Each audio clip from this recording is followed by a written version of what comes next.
Kayamkulam KSRTC കെട്ടിടത്തിന്റെ നിർമ്മാണോദ്ഘാടന ചടങ്ങ് യു.ഡി.എഫ് ബഹിഷ്കരിച്ചു. തെരഞ്ഞെടുപ്പിന് ദിവസങ്ങൾ മാത്രം അവശേഷിക്കെ പുതിയ കെട്ടിടത്തിന് തറക്കല്ലിടൽ മാമാങ്കം നടത്തുന്നത് കായംകുളത്തെ ജനങ്ങളെ പറ്റിക്കാനുള്ള തന്ത്രം മാത്രമാണെന്ന് നേതാക്കൾ പറഞ്ഞു. കായംകുളം കെ.എസ്.ആർ.ടി.സി ബസ് സ്റ്റേഷൻ കെട്ടിടത്തിന്റെ നിർമ്മാണോദ്ഘാടന ചടങ്ങ് യു.ഡി.എഫ് ബഹിഷ്കരിച്ചു.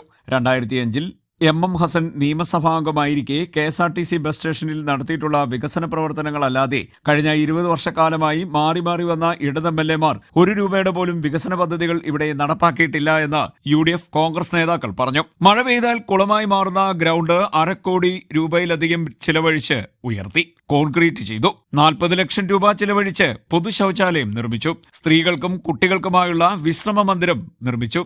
ഇതൊക്കെ യു.ഡി.എഫ് കാലത്തായിരുന്നു.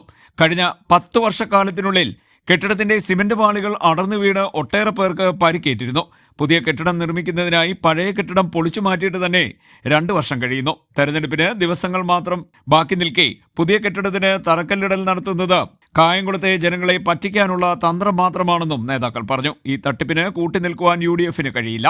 അതുകൊണ്ട് തന്നെയാണ് കല്ലിടൽ മാമാങ്കം ബഹിഷ്കരിക്കാൻ യു.ഡി.എഫ് തീരുമാനിച്ചതെന്ന് UDF chairman A Irshad, convener M Kabir, block Congress പ്രസിഡന്റുമാരായ ടി സൈൻലാബ്ദീൻ, ചിറപ്പുറത്ത് മുരളി എന്നിവർ പറഞ്ഞു. CD net news, Kayamkulam.